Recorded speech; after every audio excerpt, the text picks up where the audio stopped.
Hello everyone, welcome back to our YouTube channel. इस video में हम स्टडी करेंगे डाल्टन्स एटॉमिक थ्योरी और अवोगैड्रो हाइपोथेसिस। ठीक है, तो आइए शुरू करते हैं डाल्टन्स एटॉमिक थ्योरी से। तो डाल्टन ने जो है एटम के बारे में हमें ये बताया कि एटम जो है वो सबसे छोटी इंडिविजुअल यूनिट है जो कि किसी भी मैटर को कंस्टिट्यूट करती है, किसी भी मैटर को बनाती है। हालांकि इससे पहले जो है महर्षि कनाद, जो कि इंडियन फिलोसोफर थे जिन्होंने वेदों को बहुत ध्यान से पढ़ा था, उन्होंने भी इस बात को बताया था कि अगर हम किसी पर्टिकुलर मैटर को लगातार तोड़ते चले जाए छोटे टुकड़ों में, तो एक स्टेज ऐसी आएगी जब हम उसके और छोटे टुकड़े नहीं कर पाएंगे। तो महर्षि कनाद ने उसको नाम दिया था परमाणु। ठीक है, हालांकि ग्रीक के जो फिलोसोफर थे ल्यूपस और डेमोक्रिटस, उन्होंने भी ये चीज जो है वो शेयर की थी कि ऐसा होगा, बट इस चीज का कोई साइंटिफिक प्रूफ जो है उनके पास नहीं था। ठीक है, तो उसके बाद जो है 1808 में, ठीक है 1808 में डाल्टन जो है, जॉन डाल्टन जो है, उसने जो है फिर एटॉमिक थ्योरी जो है उसको साइंटिफिक प्रूफ के साथ इलेबोरेट किया दिया। ठीक है, तो वो जो साइंटिफिक थ्योरी के कुछ पॉइंट्स हैं वो वन बाय वन जो है वो हम डिस्कस करते हैं। सबसे पहला जो इम्पोर्टेंट पॉइंट है वो ये है कि matter is made up of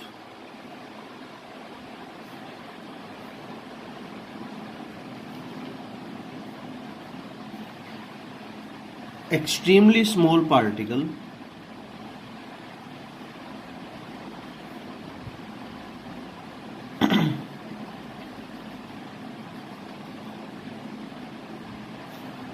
called atom. क्या बताया इन्होंने कि मैटर जो है वो सबसे छोटे पार्टिकल्स जो हैं वो किससे बने गए? एटम से। ठीक है, उसके बाद सेकंड पॉइंट जो है वो ये है आपका कि ये जो पार्टिकल्स हैं, ये सारे के सारे पार्टिकल्स जो है वो क्या होंगे? शेप में, साइज में, मास में और सारी प्रॉपर्टीज में आइडेंटिकल होंगे। ठीक है, क्या? These particles are identical in all respect। All respect का मतलब हर एक तरीके से। ठीक है, फिजिकल प्रॉपर्टी हो चाहे केमिकल प्रॉपर्टीज हो।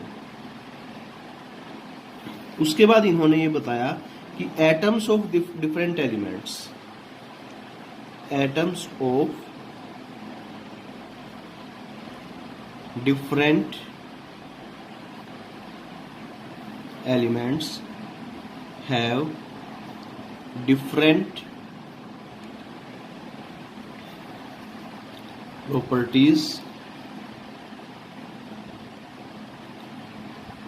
देखिए, सेकंड पॉइंट और थर्ड पॉइंट जो है वो लगभग एक जैसे ही हैं कि सेकंड पॉइंट जो है वो ये कहता है कि अगर एक ही मैटर के, एक ही सब्सटेंस के एटम्स की हम बात करें तो वो सारे के सारे कैसे होंगे? एक जैसे होंगे।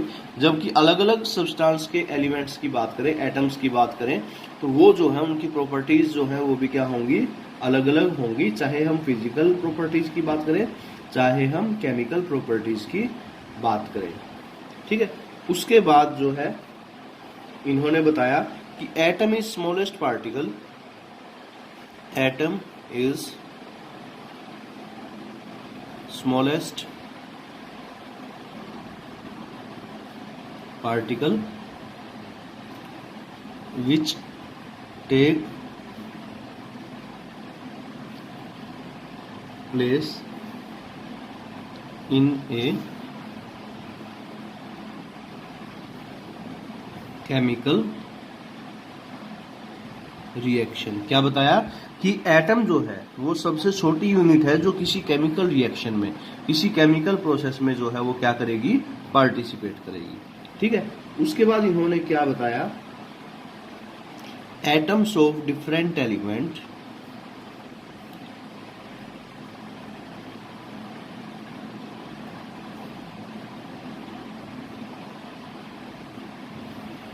combine together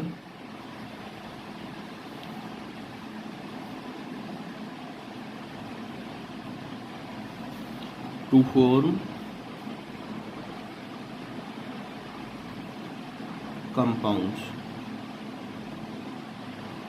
अलग अलग एटम्स, ठीक है, अलग अलग एलिमेंट्स के जो एटम्स हैं वो आपस में कंबाइन होंगे और क्या बनाएंगे, कंपाउंड्स बनाएंगे, जिनको बाद में जो है मॉलिक्यूल्स के नाम से जाना गया। ठीक है, एटम्स एंड मॉलिक्यूल, ठीक है, अणु और परमाणु। उसके बाद जो है इन्होंने बताया वो ये था कि when atoms combine with one another to form compound,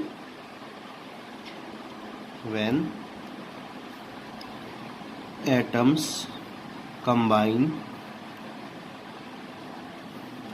to form compound, देखिए ये जो है हम पहले भी पढ़ चुके हैं, when atoms combine to form compound they do so in simple whole number ratio. तो जो एलिमेंट्स हैं वो आपस में कंबाइन होंगे सिंपल होल नंबर रेशियो में। ठीक है, नेक्स्ट जो केमिकल प्रॉपर्टी है वो ये है कि atoms can neither be created nor be destroyed. Important, last but not the least, atoms can neither be created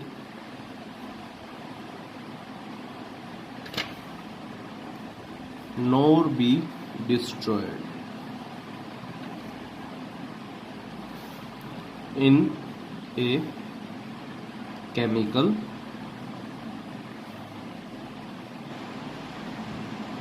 reaction. मतलब किसी भी केमिकल रिएक्शन में जो एटम है वो उनको हम ना तो बना सकते हैं और ना ही जो है हम क्या कर सकते हैं, खत्म कर सकते हैं, डिस्ट्रॉय कर सकते हैं, बट क्या करते हैं हम उनको, एक एटम जो है वो आपस में दूसरे के साथ रिएक्ट करके कंपाउंड्स बना सकते हैं। ठीक है, ये जो थ्योरी है इसकी कुछ लिमिटेशंस भी हैं। ठीक है, मतलब कि ये जो थ्योरी है कंप्लीटली सही नहीं है मॉडर्न टाइम में। ठीक है, इसके कुछ पॉइंट्स जो है वो क्या हो जाते हैं, गलत हो जाते हैं। ठीक है, तो वो जो है क्या क्या है अब हम वो देख लेते हैं।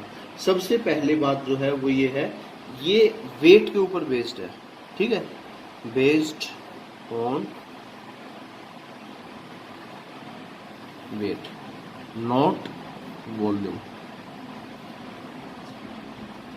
देखिए वॉल्यूम का लॉ इसमें हमें देखने को नहीं मिलता। ठीक है, कॉम्बिनेशन जो है वो किसके ऊपर बेस्ड होगा, यहाँ पे वेट के ऊपर, ना कि वॉल्यूम के ऊपर। ठीक है, तो मतलब कि इट डू नॉट एक्सप्लेन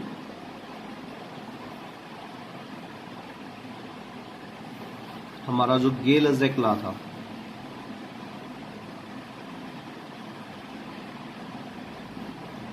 ठीक है, गेल-लेज़ेक लॉ को ये एक्सप्लेन नहीं करता। दूसरा, it failed to explain why atoms of different element differ in size. It failed to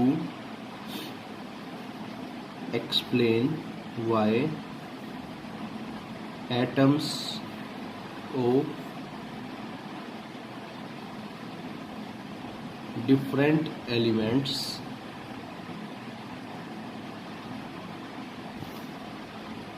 have different properties। ये हमें ये नहीं बता पाया कि अलग अलग एलिमेंट्स की प्रॉपर्टीज अलग अलग क्यों होंगी।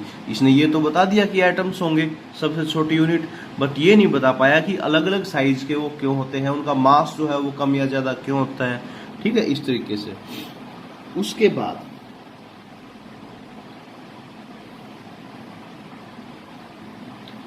It could not give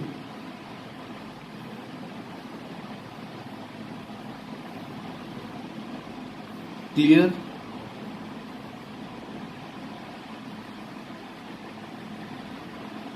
explanation कह लीजिए या डिस्टिंक्शन कह लीजिए बिटवीन एटम एंड मॉलिक्यूल।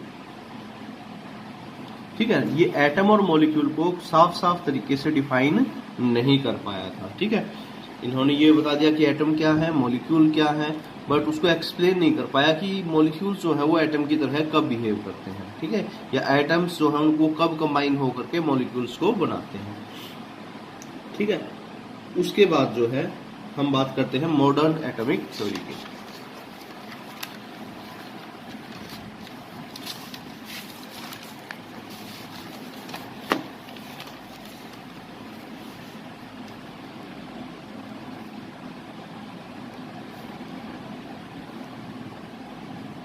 जब डाल्टन की थ्योरी फेल होगी तो उसकी जगह हमें कोई ना कोई जो है नई थ्योरी चाहिए जो कि एटम और केमिकल रिएक्शंस को क्या कर सके, एक्सप्लेन कर सके। तो फिर उसके बाद जो है हमने यूज की modern atomic theory,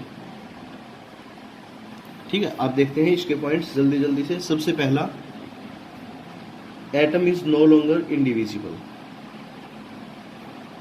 atom is no longer indivisible, ठीक है। ये जो है अलग अलग साइंटिस्ट ने कुछ चीजें डिस्कवर की, जैसे कि J Thomson, Rutherford, James Chadwick, इन्होंने इलेक्ट्रॉन, प्रोटॉन और न्यूट्रॉन की डिस्कवरी की। तो हमें ये पता चला कि एटम के अंदर जो है, ठीक है, वो क्या क्या चीजें हो सकती हैं। इलेक्ट्रॉन हो सकते हैं, होते ही हैं बल्कि, प्लस प्रोटॉन प्लस न्यूट्रॉन। तो अब हम ये नहीं कह सकते कि एटम जो है वो सबसे छोटी इंडिविजिबल यूनिट है, क्योंकि हमें ये पता चल गया कि एटम के अंदर इलेक्ट्रॉन, प्रोटॉन्स और न्यूट्रॉन भी होते हैं, ठीक है। तो ये है सबसे पहली पोस्टुलेट्स मॉडर्न एटॉमिक थ्योरी की, ठीक है। उसके बाद all atoms of an elements may not be same, ठीक है। डाल्टन ने क्या बताया कि एक ही एटम के जितने भी एलिमेंट होंगे वो सारे एक जैसे होंगे, बट अब हम कह रहे हैं कि नहीं, ऐसा जरूरी नहीं है। आइसोटोप्स का कंसेप्ट जो है वो यहाँ पे आया, ठीक है। जैसे कि क्लोरीन की हम बात करें, क्लोरीन हमें दो टाइप का मिलता है, क्लोरीन 35 और क्लोरीन 37। इसी तरीके से अगर कार्बन की बात करें तो कार्बन 12, 13 एंड 14। कार्बन 3 टाइप का मिलता है। नाइट्रोजन की बात करें तो नाइट्रोजन जो है, नाइट्रोजन 14 और नाइट्रोजन 15, दो टाइप का मिलता है। एटम एक ही टाइप के हैं, बट वो अलग अलग प्रॉपर्टीज जो हैं वो शो करते हैं। उसमें नंबर ऑफ न्यूट्रॉन या नंबर ऑफ प्रोटॉन्स जो है वो क्या हो सकते हैं, वेरी कर सकते हैं। इनको हम क्या बोलते हैं, आइसोटोप्स बोलते हैं, ठीक है। उसके बाद उन्होंने ये बताया था कि अलग अलग एटम्स हैं तो उनकी सारी प्रॉपर्टीज भी क्या होंगी, अलग अलग होंगी। बट यहाँ पे हम क्या कह रहे हैं, atoms of different elements, atoms of different elements may have same mass. अलग अलग एलिमेंट्स हैं तो उनका मास जो है वो क्या हो सकता है, सेम हो सकता है। ये किसका कंसेप्ट है, आइसोबार का, ठीक है। ये क्या कहलाते हैं आपके, आइसोबार। आइसोटोप्स और आइसोबार आपने 9th क्लास में भी पढ़े थे, ठीक है। जिसका एक एग्जांपल है कैल्शियम। कैल्शियम का मास कितना है, 40। इस तरीके से आर्गन जो है उसका भी मास कितना है, 40। देखिए अलग अलग एलिमेंट्स हैं बट उनका मास जो है वो क्या है, सेम है दोनों का, 40 यूनिट्स, ठीक है। तो इनको हम क्या बोलते हैं, आइसोबार्स बोलते हैं। उसके बाद बात आती है डाल्टन ने ये बताया कि एटम्स जो है वो हमेशा कंबाइन होंगे सिंपल होल नंबर रेशियो में, बट ऐसा जो है वो जरूरी नहीं है।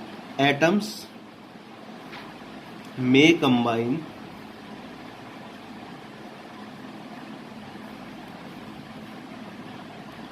इन कॉम्प्लेक्स रेशियो जो है वो कॉम्प्लेक्स भी हो सकता है। जैसे कि अगर हम बात करें सुक्रोज की तो C12H22O11, देखिए तो ये रेशियो कितना हो गया, 12:22:11। तो इसको हम सिंपल नहीं बोल सकते, ठीक है। इसी तरीके से अगर हम कहें C6H12O6, ये भी जो है आपका अगर रेशियो देखें तो 6:12:11 6 हो जाएगा। ठीक है, ये जो है सिंपल रेशो की अगर हम बात करें तो ये सेकंड केस वाला तो सिंपल है, इसको अगर हम देखें तो 1:2:1 आ जाएगा, बट ये जो है आपका यही रहेगा। ठीक है, ये जो है हम स्टडी कर लिया यहाँ तक। उसके बाद बात करते हैं atom is no longer indivisible या इनडिस्ट्रक्टिबल। हम एटम को डिस्ट्रक्ट भी कर सकते हैं। ठीक है, किसमें? अल्फा रेज में, बीटा रेज में और गामा रेज में। ठीक है, जो एटम्स हैं वो क्या हो जाते हैं? डिसोसिएट हो जाते हैं। ठीक है, और वो छोटे मॉलिक्यूल्स में क्या हो जाते हैं? टूट जाते हैं। या फिर जब एटम्स के ऊपर हम बम्बार्डमेंट करवाते हैं अल्फा पार्टिकल की या बीटा पार्टिकल की, तो वो जो है हैवी न्यूक्लियस में कन्वर्ट हो जाते हैं। ठीक है, तो ये जो है आपकी मॉडर्न एटॉमिक थ्योरी थी। ठीक है, उसके बाद हम बात करते हैं अवोगैड्रो हाइपोथेसिस की।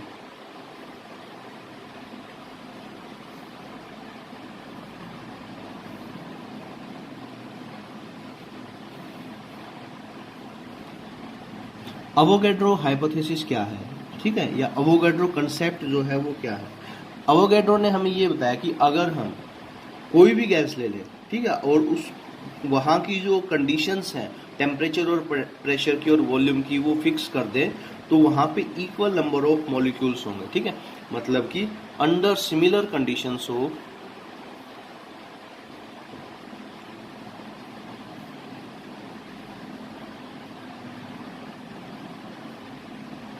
under similar conditions of temperature, pressure and volume of all gases contain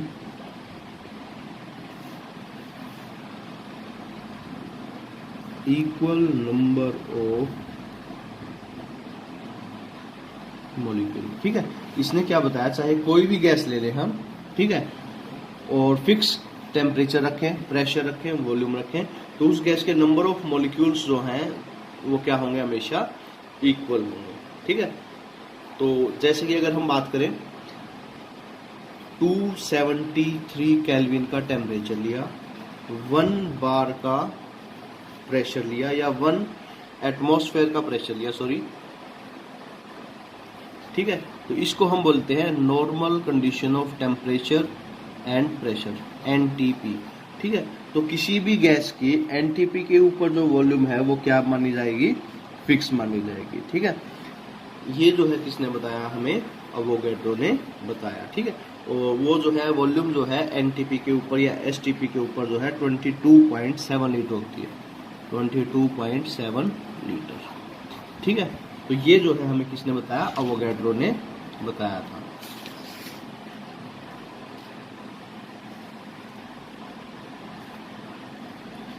उसके बाद आपका कंसेप्ट है एटॉमिक एंड मॉलिक्यूलर मास का, ये हम डिस्कस करेंगे नेक्स्ट वीडियो में।